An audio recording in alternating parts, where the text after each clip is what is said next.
Então, a gente já deve ir às pessoas sabendo que seremos rejeitados. Se elas aceitarem, Ótimo. ótimo. O objetivo da gente é levar até elas. Agora, a decisão, e assim deve ser com todas as coisas da vida, né? A gente quer forçar as pessoas a fazer uma coisa que a gente acha que é o certo a ser feito. Isso não é o método de Deus. Isso nunca vai dar certo, porque a pessoa ela sempre vai tomar as decisões por força e não por consciência livre, espontânea vontade, por amor. O Espírito de Profecia diz assim: só o amor desperta o amor.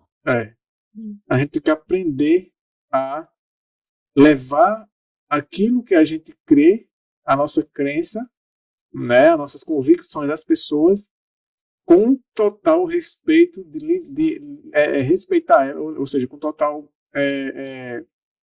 disposição de respeitar a decisão delas. O não a gente já tem. Vamos em busca do sim.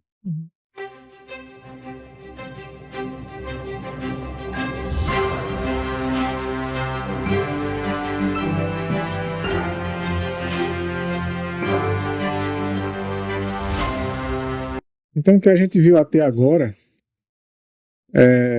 no capítulo 3, 2, capítulo 1, 2 e 3, o princípio que a gente vê nesses capítulos aqui, e que na realidade vai permear o livro todo, é o que a gente lê aqui em Mateus 23, Mateus 23, onde o Senhor Jesus Cristo, no versículo 8, 23, 8.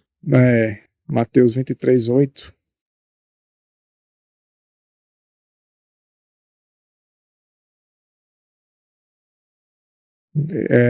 No versículo 8 ele diz o seguinte: aqui a gente se foca mais no princípio, né, do que na letra em si. Ele diz assim, vós, porém, não sejais chamados rabi. Rabi, mestre, professor, líder, alguma coisa qualquer coisa nesse tipo, desse gênero, no caso. Ele diz assim: porque um só é o vosso mestre, a saber, o Cristo. E aí o princípio que a gente extrai é esse aqui, e todos vós sois irmãos. Quando ele fala isso, ele está dizendo que ninguém dominasse sobre ninguém, né? Que ninguém dominasse sobre ninguém, e que todos fossem livres diante de Deus para responder por si só diante de Deus, e que todos fossem respeitados como irmãos, porque ele sabia, né, que muitos, e assim, na realidade todos, né, mas alguns mais, têm uma disposição muito forte para, digamos que, inflar o ego, quando é considerado, quando é respeitado pelo fato de ser um mestre, pelo fato de ser um líder ou algo do tipo, né? Então, com isso, com essa informação, com esse princípio, e de tudo que a gente leu até aqui, a gente entende que o princípio da liberdade religiosa é que a gente tem que aprender a respeitar a livre escolha e a livre decisão de cada ser humano, né? Do começo até aqui, se você parar para pensar, é aquilo que a gente muitas vezes conversa por aí, né, no cotidiano da vida da gente, por exemplo, quando se fala de um político corrupto, algo do tipo. Estou dando só esse exemplo, mas vale para tudo. E aí você olha e diz assim, olha, né, esses políticos corruptos, não sei o quê. Mas quando a gente para pensar, e é isso que eu quero trazer aqui, ele não se tornou corrupto do dia para a noite, né? Essa corrupção vem de casa. Essa corrupção muitas vezes vem da rua, vem de criança, adolescente, e vai passando. Porque é o que se aprende, né? É o que se aprende. Então, mesmo assim também é com a questão da liberdade religiosa. A gente começa em casa, né? É você querendo dominar a outra pessoa. É você querer dominar a consciência. Quantas e quantas pessoas elas não querem quase que sempre querer tomar a decisão pelo outro. Às vezes não é nem criança, estou falando de adulto para adulto, né? Porque a gente sabe que a questão com pais e filhos já é mais delicado, né? Não vamos entrar nesse campo. É um campo mais delicado. A gente sabe que é diferente. Mas de adulto para adulto. E pior ainda, quando são pessoas que nem são do mesmo sangue. Mas geralmente começa de casa, né? Quando o indivíduo ele passa a ser consciência do outro. Existem pessoas que elas crescem e elas não conseguem tomar decisões, porque foi a vida inteira alguém tomando decisão por ela. Foi a vida inteira alguém dizendo é assim e é assado. Então a pessoa ela cresce meio que manca, moralmente falando, né? Ela cresce com aquele defeito moral. Por quê? Porque ela foi acostumada a nunca tomar decisão sozinha. Sempre alguém tomando decisão por ela. Então, quando é para tomar uma decisão espiritual, ela já está acostumada, habituada a depender da opinião dos outros. E assim você vê, o Brasil ele é muito, digamos que, isso é muito forte no Brasil, né? Como a gente já conversou uma vez, por conta da maneira como o Brasil foi descoberto e colonizado, né? É diferente dos Estados Unidos, por exemplo. Então, essa cultura e tudo isso fortalece essa questão da falta de liberdade, né? E a gente viu aqui que muitas vezes a gente se irrita com os outros porque eles não querem seguir o que a gente quer que eles sigam. Eles não querem fazer o que a gente quer que eles façam. Eles não querem, muitas vezes, aceitar ser o que a gente quer que eles sejam. E isso não é cristão. Isso é anticristão. Isso, na verdade, faz parte dos maus traços do caráter do anticristo. É forçar e, quando não consegue induzir a pessoa, aí vai partir para onde? Para perseguição. Começa a perseguir. Essa perseguição ela não começa com tochas e facas e outras coisas. Mas ela começa com indiretas, ela começa com pressão, né? Então é isso que a gente vai começar a ver no capítulo 4. Que a gente tem que ter cuidado que não cabe a nós julgar o destino de ninguém. Cabe a gente ajudar, né? Cabe a gente ajudar, mas com muita cautela. Aqui mesmo, na introdução do capítulo 4 de Liberdade, desse livrinho de Liberdade Religiosa, diz a liberdade religiosa no Evangelho. Ele diz assim, não somos nós somente, não é a parte de Deus sozinho que deve ser considerada. É também o homem em si. Leia o próximo verso. João 12, 47 e 48 diz assim: porque eu vim não para julgar o mundo, mas para salvar o mundo. Quem me rejeitar a mim e não receber as minhas palavras, aí ele diz a qual no verso anterior ele reconheceu a sua liberdade para escolher, ou seja, o próprio Jesus Cristo reconheceu que todo mundo tem a liberdade de querer ou não seguir, né? Mas no verso 48 diz assim: tem quem o julgue. Então esse é o foco desse estudo. Tem quem o julgue. Não sou eu quem vou julgar a pessoa, né? Não sou eu quem vou julgar a salvação dela, os caminhos dela.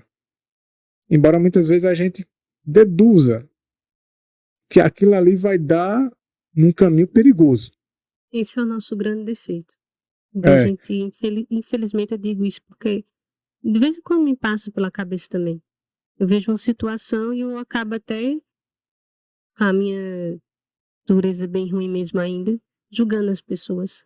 É nisso que eu tenho que tomar muito cuidado e refletir, porque da mesma forma que eu não quero ser julgado, eu também não tenho o direito de julgar as pessoas. Ninguém. A gente se precipita, né? Nessa precipitação, a gente muitas vezes faz uma coisa que acredito que a gente já leu aqui. Uma pessoa que ela já está fragilizada, a gente acaba piorando a situação, né? A gente tem que ter muito cuidado, porque diz aqui, ó, quem é aquele que o julga se ele não acredita? Quem é esse que Cristo falou? Não é Cristo nem Deus, porque Cristo em quem Deus se manifesta é Deus conosco, claramente dizendo que ele não o julga. Então, quem é aquele que o julga? O verso 48 diz: a palavra que tenho pregado, essa há de julgar no último dia. A própria palavra, ela é quem vai julgar o caso de cada indivíduo. Agora, em qual sentido ele quis dizer isso aqui? A gente vai entender melhor. Porque ele diz assim, ó, percebam que as palavras que ele falou são as palavras da vida eterna. Esse detalhe é interessante. No verso, aqui em João 12, 49 e 50 diz assim: porque eu não tenho falado de mim mesmo, o próprio Jesus dizendo, né? Mas o Pai que me enviou, ele me deu mandamentos sobre o que hei de dizer e sobre o que hei de falar. E sei que o seu mandamento é a vida eterna. Detalhe, né? Portanto, o que eu falo, falo como o Pai me tem dito. E em João 6,68, os discípulos disseram isso para Jesus Cristo: tu tens as palavras da vida eterna. Agora veja que interessante essa informação aqui. Ou por ele que está na Bíblia, ou pelo embaixador verdadeiro, hoje, quando essa palavra é apresentada, a vida eterna é apresentada. Porque a palavra é a palavra da vida eterna, trazendo a vida de Deus a todos que a recebem. Aí diz depois, sendo assim, a palavra da vida eterna, quem quer que a rejeite, rejeita a vida eterna. E quando ele escolhe rejeitar a vida eterna, ele escolhe a morte eterna. Então, automaticamente. Isso é uma é consequência. automático. Então, quem o julga para a morte, quem o coloca no caminho da morte, somente ele, por sua livre escolha. Interessante, né? Porque se a palavra é a palavra da vida eterna, e de fato a palavra de Deus, ela dá a vida eterna, ela dá a vida ao homem, é ela quem reaviva quem está morto espiritualmente, é ela quem transforma o homem, quem produz justiça no homem, quem produz santidade e pureza, e quem leva o homem à fidelidade a Deus. Consequentemente, se você recusa, você está recusando tudo o que te dará acesso à vida eterna, né? Logo, você mesmo se condena. Então, veja. Não sei se eu posso chamar de ditado, mas vamos lá, né? Espero que as pessoas de casa possam entender o que eu vou falar. Quem somente pode me tirar do céu? Da oportunidade do céu? Eu mesma. Né? Quando eu faço as minhas escolhas erradas e quando eu, sendo conhecedora da palavra de Deus e de qual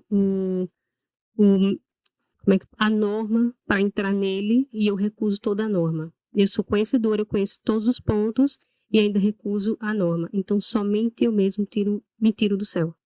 Isso. As coisas vêm, são consequências, mas a escolha de ir ou não está nas minhas mãos. Deus me deu, né, o direito de escolher. Exato. Então, veja. Olha como é forte. Se eu prego a verdade a alguém, essa verdade que eu prego, eu tenho que ter consciência de que eu estou pregando a ele a vida eterna.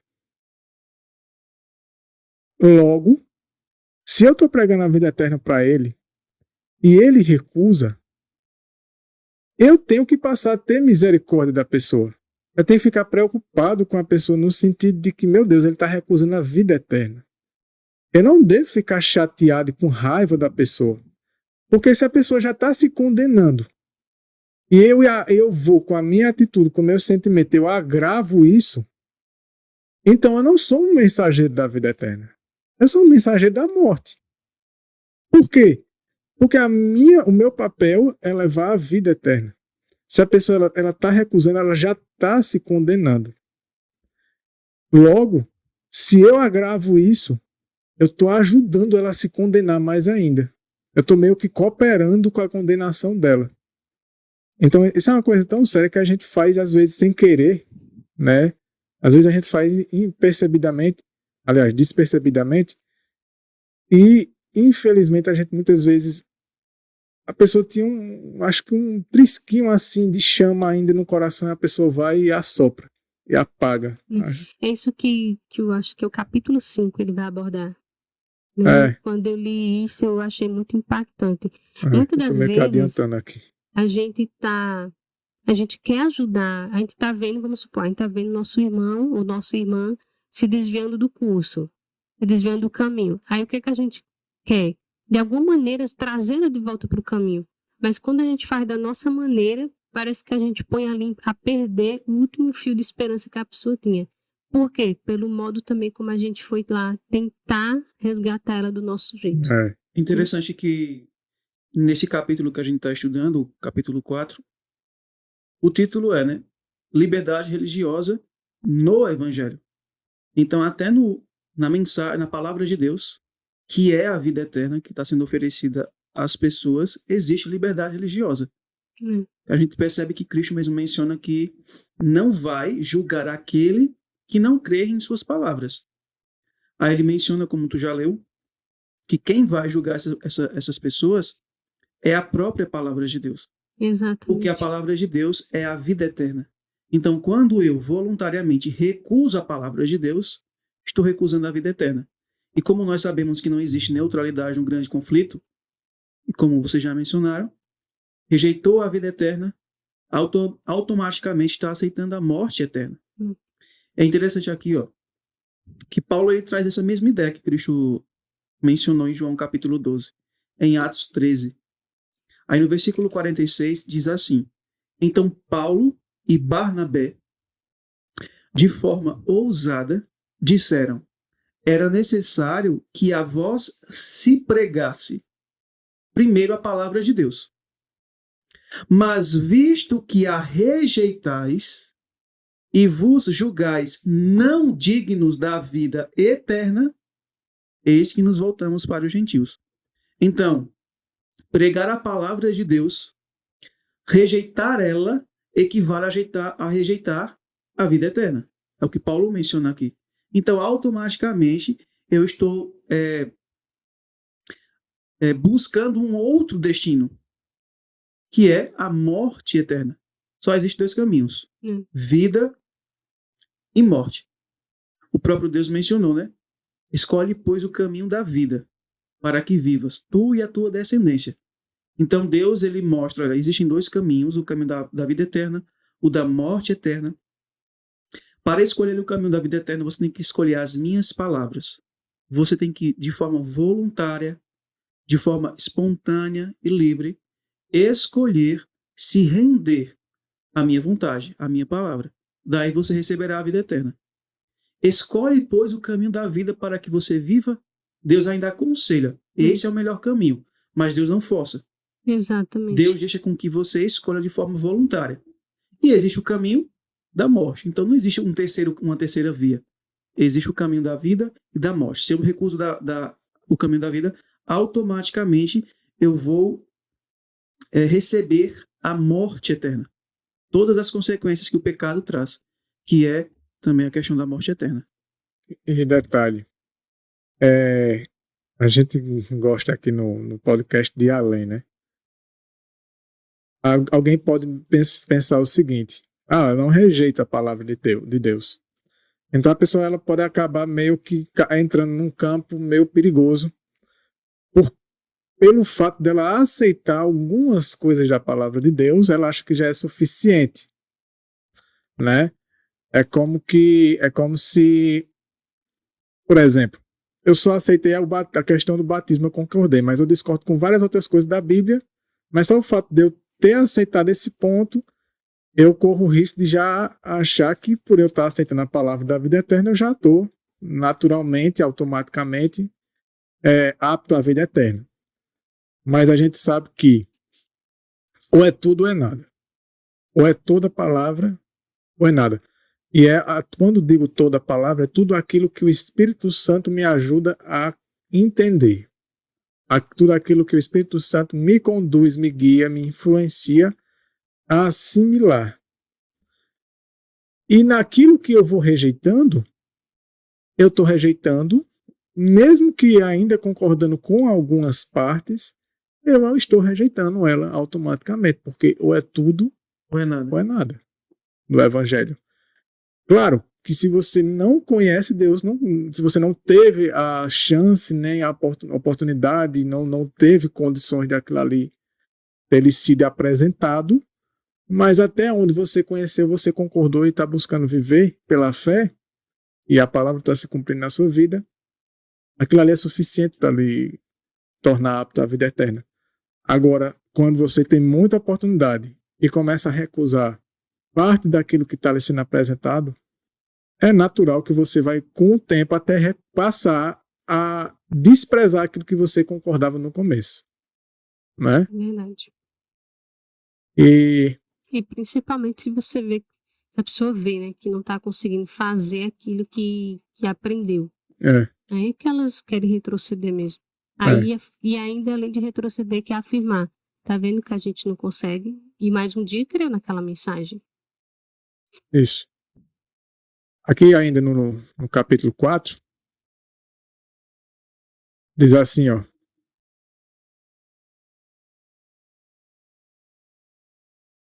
A verdade chegou a eles, mas eles se recusaram a aceitá-la. Falando sobre o que Alan leu. E eles a detiveram. Novamente chegou a eles, mas eles a repeliram em injustiça. E a ira de Deus é revelada do céu contra a impiedade e a injustiça dos homens, que repelem a verdade em injustiça. Então, a ira de Deus, ela é revelada contra essas tomadas de decisões, de repelir, de recusar, né, a verdade.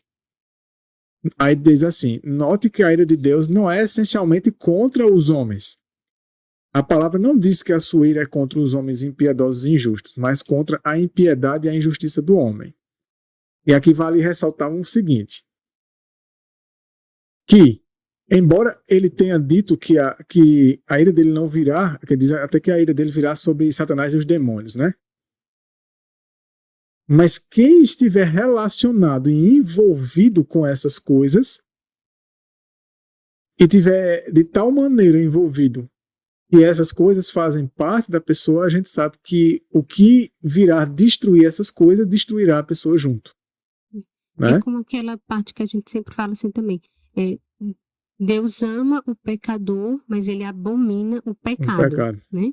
Então, para que o pecador não esteja naquela condição, né, de que vai ser lançado naquele lago ao qual somente Deus preparou para os anjos e Satanás, ele tem que fazer o quê? Abandonar o pecado. Deus o ama, mas Deus requer que ele abandone aquele pecado, ou aqueles pecados, né? É porque o pecado é igual uma situação, imagina, a pessoa que gosta muito de um cachorro e criou ele a vida toda, e agora o cachorrinho da pessoa aparece com um câncer. E um câncer que é muito forte, e quando vai ver, não tem mais o que fazer. Se arrancar aquele câncer, mata. Né? Porque às vezes o câncer está muito avançado, muito impregnado em alguns órgãos, em algumas partes do organismo dele que é muito frágil, muito sensível, e ele... Então, a pessoa tomar a decisão de ter que fazer eutanásia numa criatura dessa, que você criou a vida inteira, tomou amor por ele, a pessoa está fazendo porque odeia a criatura, ela já não tem mais o que fazer. Ela está sofrendo. Aquilo ali vai matar ela de todo jeito. E provavelmente, às vezes, vai matar até de maneira mais sofrida. Então, muitas vezes, as pessoas são levadas a tomar uma decisão e pode ter certeza com muita dor no coração e com muita tristeza. Mas ela sabe que, de certa forma, aquilo ali acabou o sofrimento. Então, assim, como a Bíblia fala, né? Que Deus vai fazer a sua obra estranha. Obra estranha. E não é algo que é prazeroso. Deus não vai se regozijar na destruição dos ímpios, né? Mas é algo que ele precisa fazer. É algo que eles escolheram, né? Foi a decisão deles. Então, Deus vê como essa situação de um câncer nesse caso. Não tem mais o que fazer. Ele não pode mais fazer nada. A decisão da pessoa já foi tomada definitivamente. Então não tem, aquela decisão dela tá levando ela para um caminho tão miserável quanto um câncer terminal. Que se deixasse ela viver, seria cada vez mais pior e pior. E mais sofrimento. Um ato de misericórdia da parte de Deus. E é interessante essa passagem de Romanos 1,18, porque ele menciona que a ira de Deus não se manifesta contra os homens. A ira de Deus se manifesta contra a impiedade e a perversão que os homens acariciam, alimentam. Deus, ele não se manifesta contra os homens, porque Deus é amor. E Deus sempre terá essa disposição de amar quem quer que seja. Muitos dizem que Deus não ama Lúcifer, não ama Satanás. Isso é mentira. Deus é amor, ele não muda. Ele continua sendo amor. O que ele não ama é a escolha errada que Lúcifer fez. Porque ele sabe que aquilo dali não é bom. E quando nós lemos, por exemplo, Romanos 5,8, Paulo diz lá que Deus nos amou quando nós ainda éramos pecadores. Romanos 5,8. Quando éramos pecadores. E o próprio Jesus também mencionou, né? Que Deus amou ao mundo. E quando ele menciona que Deus amou ao mundo, ali não estava dizendo assim que Deus amou somente os justos que habitavam no mundo. Deus amou a todos, que deu seu Filho unigênito para que todo aquele que nele crê não pereça, mas tenha a vida eterna. Então Deus, ele não muda a sua disposição para com o homem. A ira de Deus não se manifesta contra os homens. A ira de Deus se manifesta contra a impiedade e perversão que os homens possuem. Então, se o homem voluntariamente escolher aceitar a palavra da salvação, Deus, por meio dessa palavra, vai purificar a vida dele, vai purificar o caráter dele da impiedade e da perversão, tornando ele numa pessoa justa e concedendo a ele a vida eterna. A gente quando lemos lá em 1 Pedro, ele fala sobre a palavra de Deus, que ela purifica o homem. Paulo também, escrevendo, se eu não estiver equivocado, parece que é a Tito, ele também menciona que a palavra de Deus, ela regenera. Então ela tem um poder de purificar a vida da pessoa e o caráter. Agora, se o homem voluntariamente escolher rejeitar a palavra da salvação e rejeitar ser purificado de toda impiedade e perversão, quando Deus manifestar a sua ira para destruir toda a impiedade e perversão, o homem também será destruído. Por quê? Porque ele escolheu se identificar com a impiedade e com a perversão. Ele escolheu o caminho da morte. Deus fez de tudo para salvá-lo, mas ele rejeitou. Agora, olha que interessante essa passagem de Isaías. Isaías 3, verso 11. 3, é? Isaías 3, verso 11. Vou ler nessa versão aqui.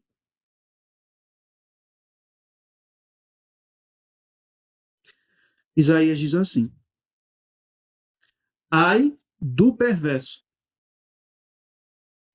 mal lhe irá, porque a sua paga será o que as suas próprias mãos fizeram. Então, o profeta, ele lamenta em relação ao destino dos ímpios. Ai dos ímpios, ai dos perversos.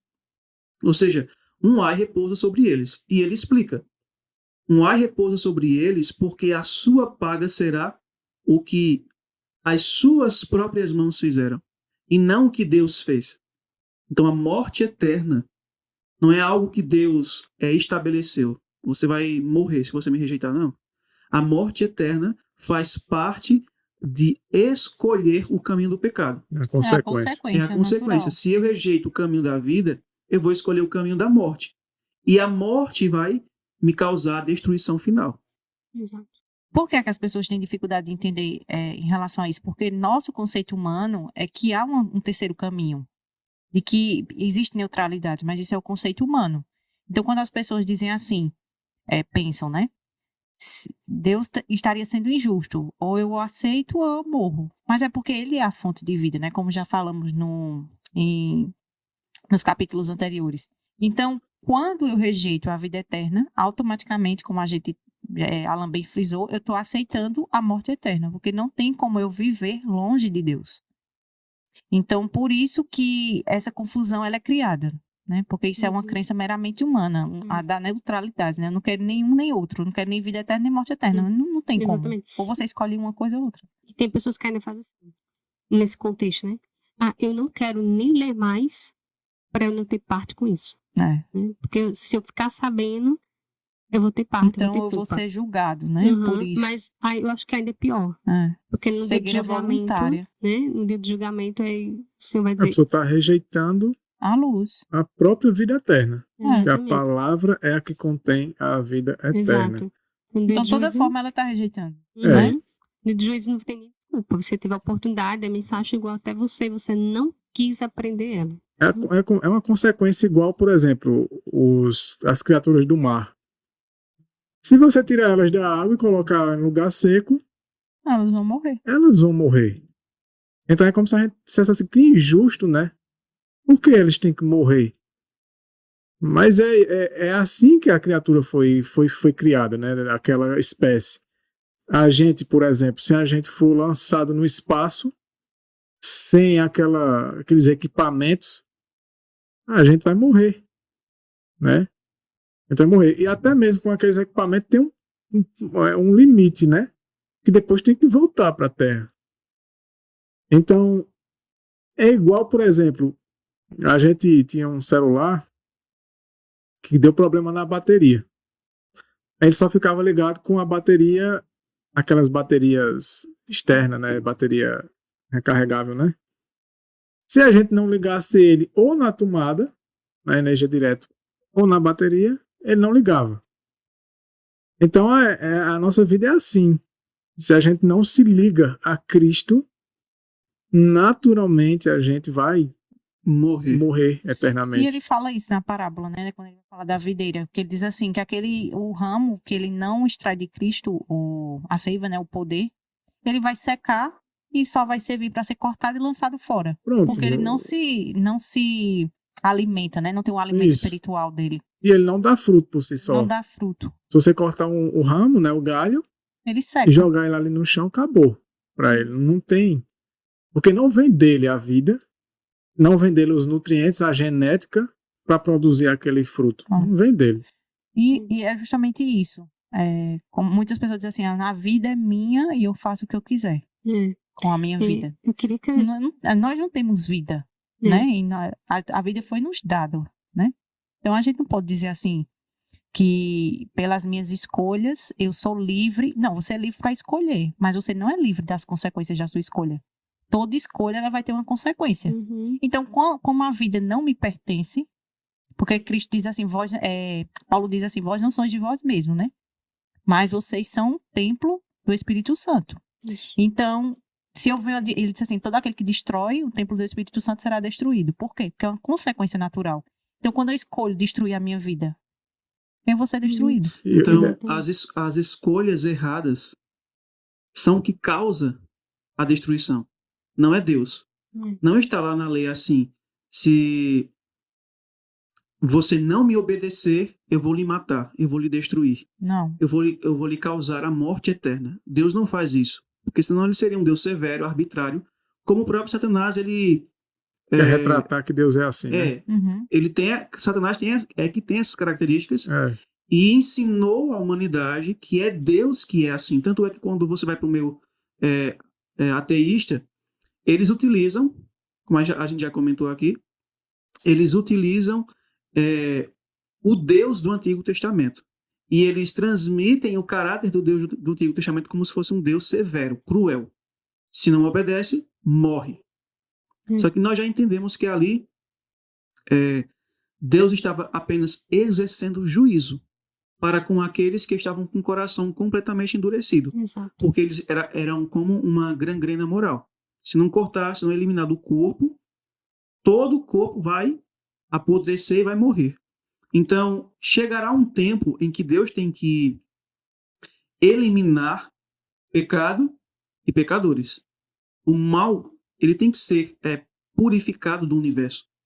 E até lá, até esse tempo chegar, Deus vai permitir com que o seu caráter e o seu governo ele seja desenvolvido por meio do seu povo aqui na Terra. Do mesmo modo, ele está permitindo com que Satanás revele o seu próprio caráter e o seu tipo de governo aqui na Terra, para que todos do universo possam contemplar e decidir qual governo eles querem para a própria vida. Aquele que produz vida eterna, felicidade, paz, harmonia, bondade, amor, justiça, ou aquele governo que produz sofrimento, angústia, morte, dor, injustiça, perversão, maldade. Então Deus está permitindo com que o mal se perpetue para que perante todo o universo e perante todos os homens a gente possa discernir de fato, de forma completa, o caráter de Deus e o seu governo e o caráter de Satanás e o seu governo. Então, quem traz destruição e morte eterna é o próprio pecado. Quem originou o pecado foi Satanás. Ele é o originador. Então, o pecado, em sua própria natureza, traz consigo morte, sofrimento, destruição e, por fim, a morte eterna. Porque, como já foi comentado, se Deus é a fonte da vida e eu voluntariamente me desligo dessa fonte, eu sou como uma bateria. Eu tenho um tempo de vida.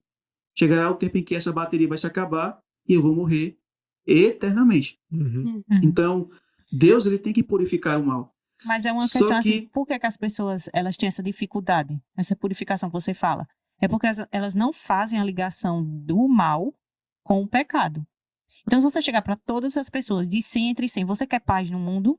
Todos vão dizer que quer paz, ninguém quer guerra. Mas qual a consequência que gera todas essas coisas? A ganância das pessoas, dos homens, a maldade, a escolha errada. A escolha de transgredir a lei de Deus. Então, a purificação do universo, ela tem de existir. As pessoas queremos ir para um céu, um lugar de que não haverá pranto, nem choro, nem dor. As pessoas, todo mundo quer isso. Mas ninguém quer eliminar a causa disso. Ninguém quer cumprir a condição. Cumprir a condição para eliminar o que não causará mais isso, que é o pecado. Então, quando não se faz essa ligação do mal com o pecado, então cria-se essa utopia de um mundo em que você pode continuar pecando, vivendo da forma que você quer, mas e mesmo assim você receber as bênçãos, digamos assim. Porque a Bíblia diz que o salário do pecado é a morte. É a morte. Né? Então, se você se apega ao pecado, se você permite que o pecado permaneça na sua vida, é natural que esse salário virá. No caso, você vai receber. Ninguém quer as consequências, isso. Né? E assim, eu estava conversando. Nós queremos fazer as escolhas erradas, mas não queremos colher as consequências dessas escolhas. Queremos plantar feijão e colher arroz. Eu estava conversando com uma pessoa que ela estava falando sobre a questão do cristianismo, né? Que ela dizendo assim que nós cristãos, nós somos muito passivos em meio aos problemas da sociedade. E ela dizendo assim que a gente precisava mais reivindicar os nossos direitos, a questão da desigualdade social, tudo isso, a questão de, por exemplo, racismo e questões de cunho social. Então, o que eu disse para ela é que eu disse assim, tá certo, e como é que você me apresenta uma solução para todas essas coisas? Reivindicar por reivindicar como? Como é que você convence as pessoas a tratar o outro de maneira igual, por exemplo? Então, ela não soube responder. E eu disse assim para ela, veja, por que é que essas lutas sociais, elas são enxugar o gelo, digamos assim? Porque você não está tratando a causa, você está tratando as consequências. Então, eu chego para você e digo assim, você tem que tratar o outro de maneira igual. Mas eu não te dou a fonte para que você entenda que é Cristo, que possa transformar e regenerar teu coração. Então, você nunca vai, por meio de simples palavras humanas e discursos humanos, convencer o outro que ele precisa tratar o seu semelhante de forma igual. Quem é que vai me ensinar isso? Cristo. Quando Cristo diz assim, façais pelo próximo, né? Parafraseando o que ele diz lá em Mateus capítulo 7, aquilo que gostaria que fizesse com você. Então, ali Cristo dá a regra de ouro, né? Conhecida a regra de ouro dele. para que a sociedade ela possa caminhar de maneira justa e igual. E o que é que causa esse desnível na sociedade? É o pecado. Então, disse assim, olha, você vai passar a eternidade toda se frustrando, se fosse dada, né, a eternidade, porque vocês nunca vão conseguir, por meio de meios humanos, atingir só aquilo que Cristo é quem pode regenerar o coração. Então, assim, quando a gente vê essas situações, é o ser humano sempre tentando, né, fazer aquilo que só é feito por meio da transformação do coração, Exato. É o ser humano querendo fazer do meio, do próprio pelos jeito. próprios meios, né? Então a gente vai finalizando esse tópico, né, do capítulo 4, da liberdade religiosa no Evangelho. O próprio Evangelho nos dá a liberdade, né? Escolhei hoje a quem sirvais, né? E diz assim, a vida eterna, tem um trecho que diz assim, a vida eterna é esta, que creais em Cristo Jesus. E as pessoas entendem errado isso, né? Elas acham que acreditar em Cristo Jesus é acreditar que ele existe. É.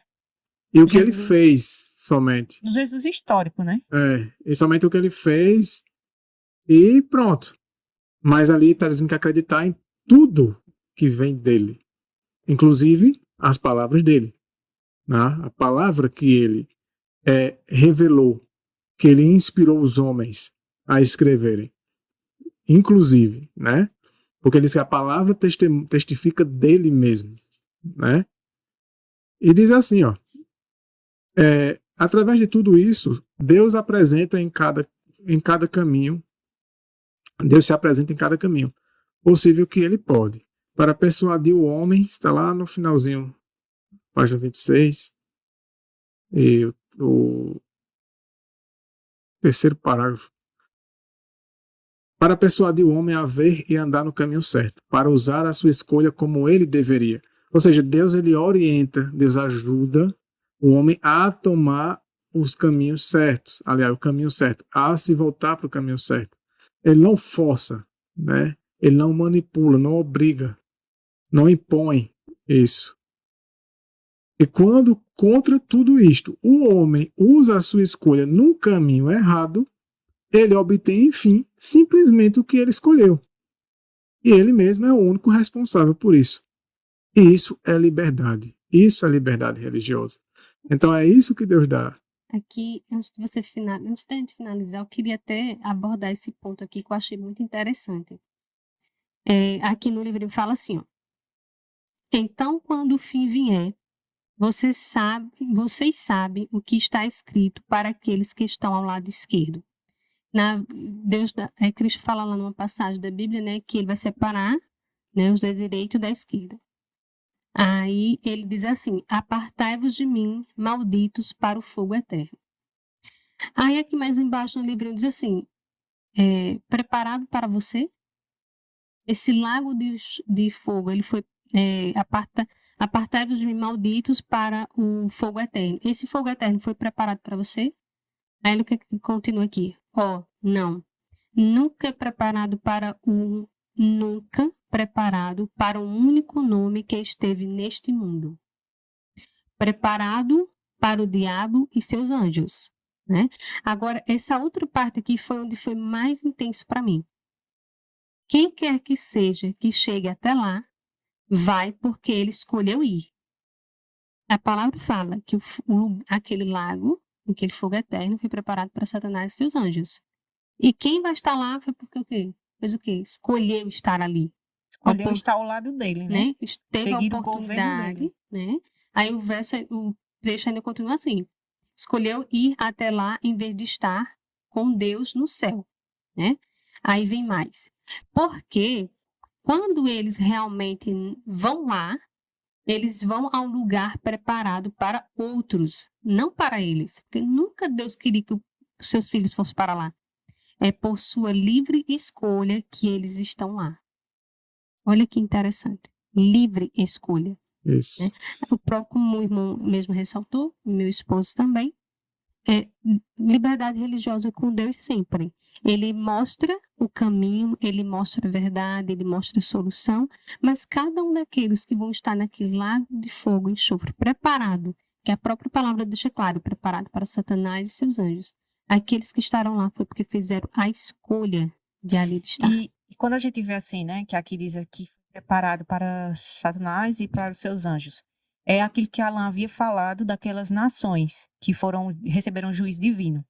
Satanás, ele teve sua oportunidade também no céu, né, mas ele permaneceu de forma irredutível. Então, ele e os seus anjos Deus teve que purificar também. Deus teve que tirar aquilo que era o mal, por amor aos anjos que lá permaneceram.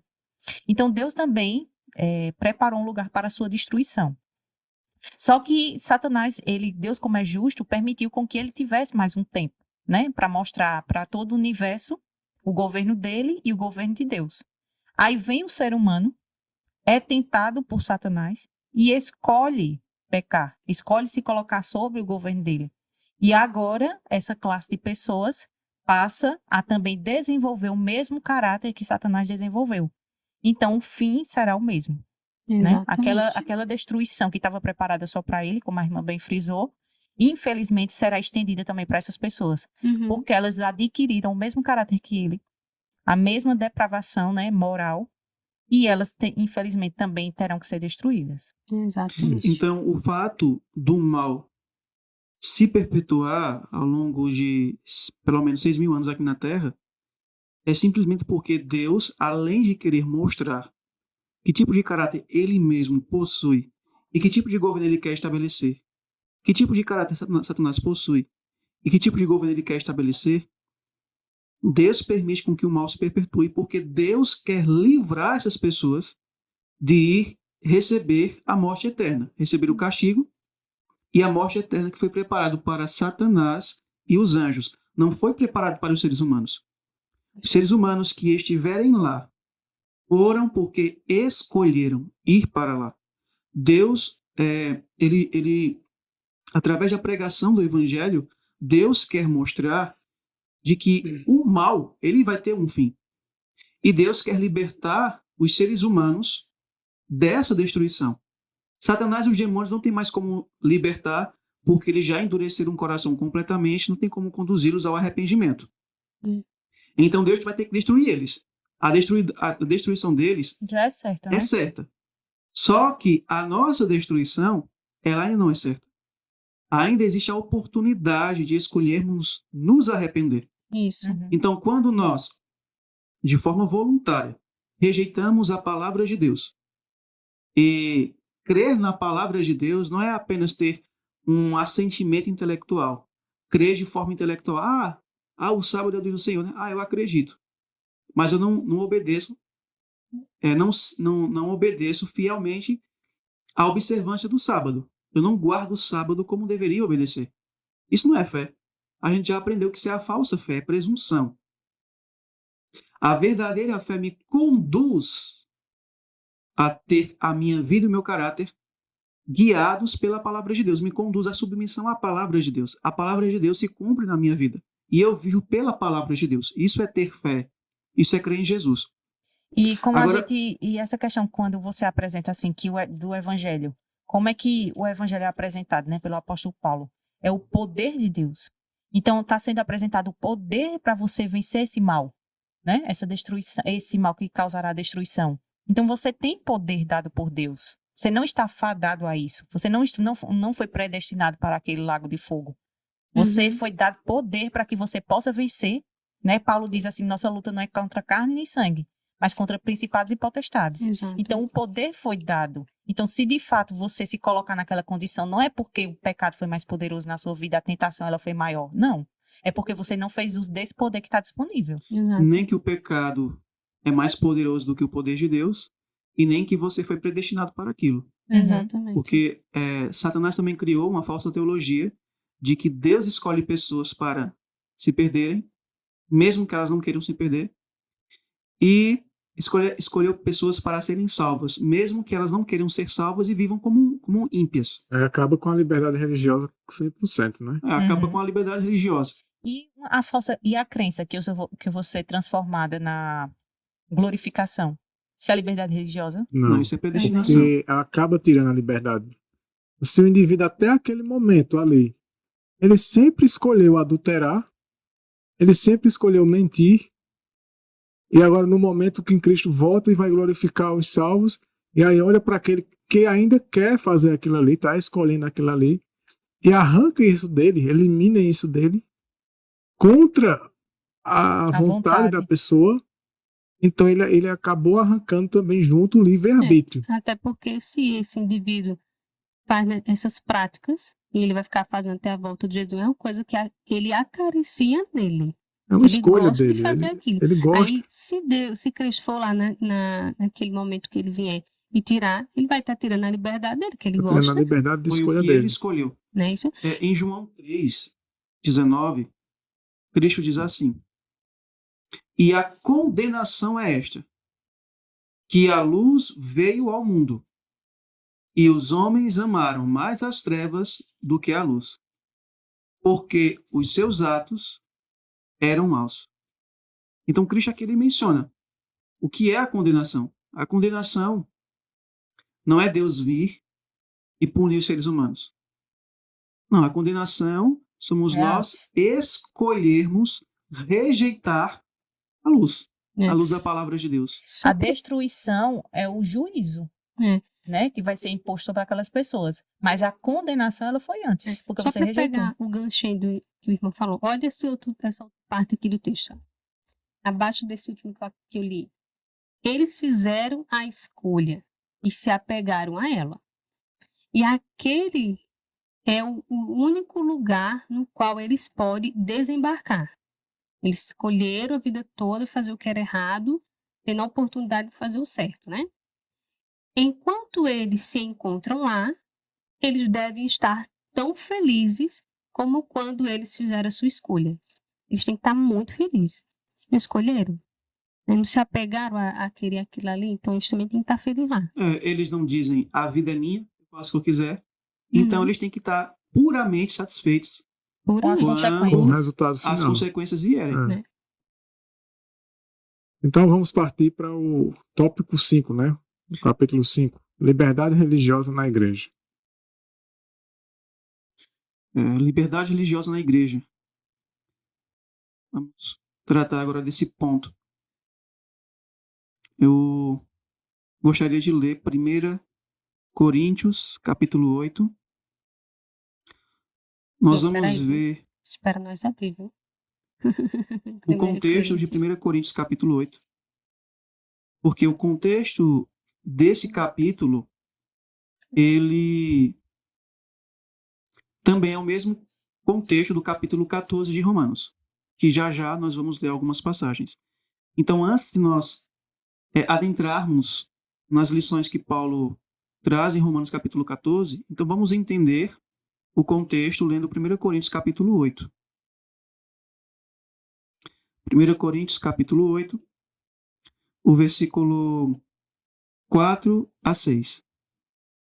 Diz assim: quanto ao comer alimentos sacrificados a ídolos, sabemos que o ídolo, por si mesmo, nada é no mundo, e que não há senão um só Deus. Porque, ainda que existam alguns que são chamados de deuses, quer no céu ou sobre a terra, como há muitos deuses e muitos senhores, para nós, porém, há um só Deus, o Pai, de quem são todas as coisas e para quem existimos, e um só Senhor, Jesus Cristo, por meio de quem todas as coisas existem e por meio de quem também nós existimos. Então aqui o apóstolo Paulo nos explica que só existe um único Deus verdadeiro e que esses ídolos criados pela imaginação humana nada são. Então ele começa mostrando no versículo 4 que esses ídolos por si mesmo nada é no mundo, porque existe apenas um Deus verdadeiro. Então eles não são nada. Aí no versículo 7, Paulo diz assim: entretanto, nem todos têm esse conhecimento. Ou seja, nem todos da igreja de Corinto, nem todos da igreja atual têm o discernimento de que esses ídolos do paganismo, esses ídolos que os homens criaram, eles não são deuses, eles nada são. Só existe um Deus verdadeiro. que é a divindade, composta por 3 pessoas. Ok. Mas na mente de muitos, eles não têm esse discernimento. Aí ele continua.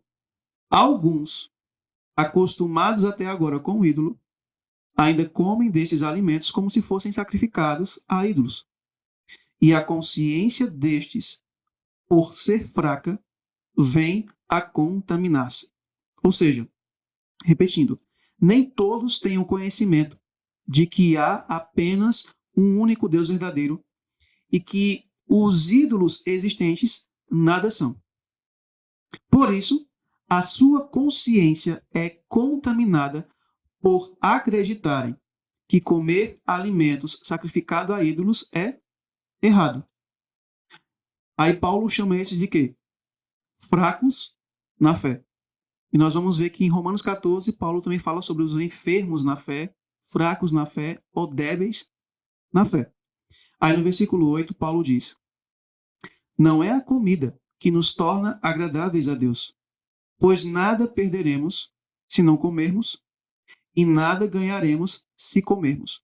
Lembrando que a comida mencionada por Paulo aqui é a que Deus nos permite ingerir e que fora sacrificado a ídolos. Paulo aqui não está falando de comida imunda e comida pura. Ele está falando, dentro do contexto aqui, são aqueles alimentos que Deus permitiu com que a gente coma, mas que os seres humanos sacrificaram aos ídolos. Então esse é o contexto do versículo 8. E há uma ressalva também, que quando Paulo vai falar lá em Romanos capítulo 14, ele não está falando contra o vegetarianismo também, né? Que muitos se utilizam dali para dizer que os fracos na fé não comem carne, mas comem legumes, não é nesse contexto.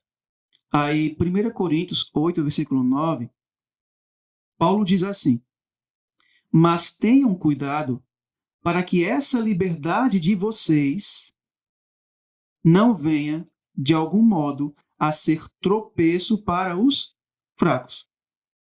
Então, existem os fracos na fé, que são aqueles que não têm o discernimento de que alimentos que Deus criou para ser ingerido, mas que foi sacrificado para ídolos, eles não têm o discernimento de que aquilo não seria errado você comer. Eles pensam que é errado. Aí, aqui no versículo 9, Paulo ele adverte a outra classe de cristãos, que são os fortes na fé, que são aqueles que têm o discernimento de que isso não seria errado. Aí no versículo 9 ele diz: mas tenham cuidado para que essa liberdade de vocês não venha de algum modo a ser tropeço para os fracos. Ou seja, a minha liberdade para comer alimentos limpos que foram sacrificados aos ídolos não deve servir de tropeço para os fracos na fé. Ok? Agora vamos para a parte principal desse capítulo.